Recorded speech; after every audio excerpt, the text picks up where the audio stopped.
meninos!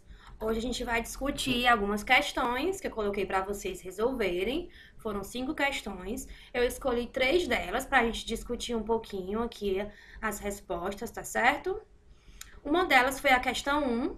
Na questão 1 falava assim: na experiência de espalhamento de partículas alfas, conhecida como experiência de Rutherford, aquela lá, né, que tinha um feixe de partículas alfa, ele foi dirigido contra uma lâmina finíssima de ouro e os experimentadores, né, observaram que um grande número dessas partículas atravessavam a lâmina sem sofrer desvio, mas que um pequeno número sofria um desvio muito acentuado.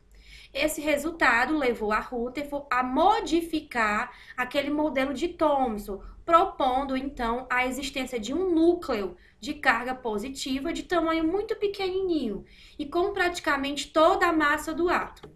Ele diz: assinale a alternativa que apresenta o resultado que era previsto para o experimento de acordo com o modelo de Thomson. Olha, Rutherford começou a desvendar o modelo.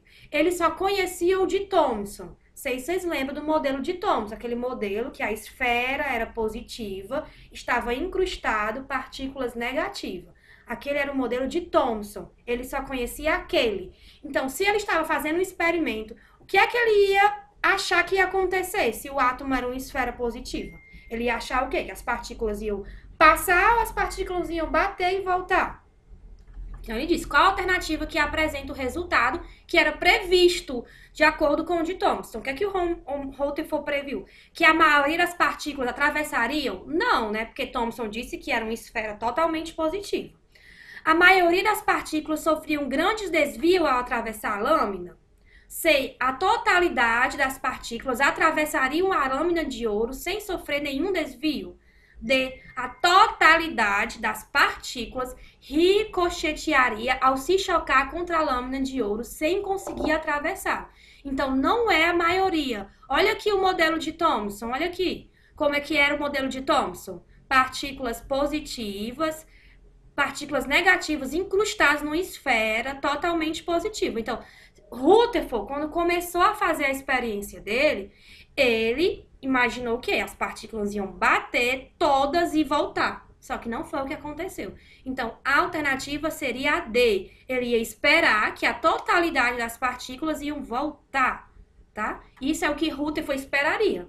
Mas não foi o que aconteceu, né? Esperando, de acordo com o modelo de Rutherford, todas as partículas tinham que voltar. Mas a maioria atravessava. Ou seja, ele descobriu, Rutherford, que o átomo tinha um espaço vazio. Que esse espaço vazio, Thomson não falou dele. Então, Rutherford descobriu o núcleo, descobriu que tinha espaços vazios no átomo, tá bom? Então, a resposta é a letra D, de dado. Vamos para aqui, questão 2. Na questão 2, eu tenho 3 afirmativas acerca dos modelos atômicos. A gente vai relacionar se cada uma representa que modelo. O de Bohr, o de Dalton ou o de Rutherford. Só lembrando, o de Dalton é aquele primeiro, da esfera maciça indivisível. O de Rutherford é aquele do sistema solar, daquela figurinha que vocês conhecem bem, que a gente teve nas aulas passadas, né? E a de Niels Bohr foi aquele último modelo da aula de vocês, que vocês viram que era um núcleo com órbitas circulares de energia, tá bom? Muito bem. Então, partículas alfa, falou de partículas alfa. Quem foi que falou de partículas alfas? Quem foi que fez esse experimento? Partículas alfa foram desviadas de seu trajeto devido à repulsão que o núcleo denso e de carga positiva do metal exerceram. Quem falou de partículas alfa? Rutherford, né, gente? Rutherford foi o que fez o experimento com a lâmina de ouro, que chegou nesse modelinho aqui, né, ó. Descobriu o núcleo, foi Rutherford, tá certo?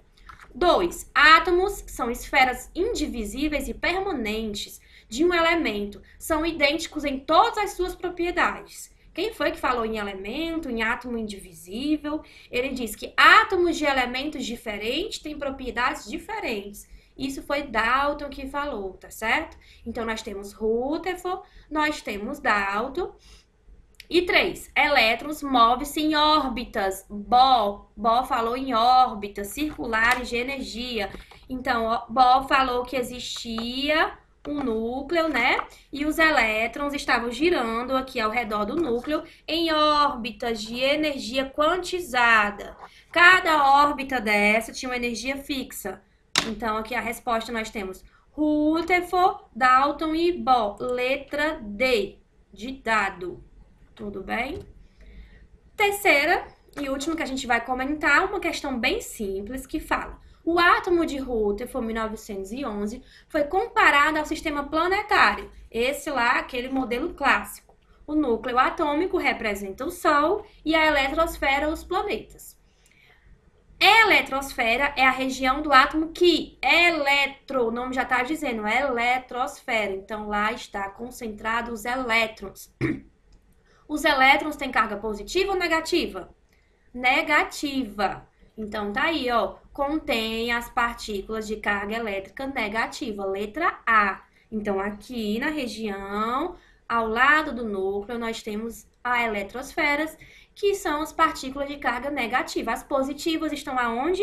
Dentro do núcleo, que são os prótons. Tudo bem? Espero que vocês tenham feito as 5 questões. E é isso, a gente se vê na aula de quarta-feira. Beijo!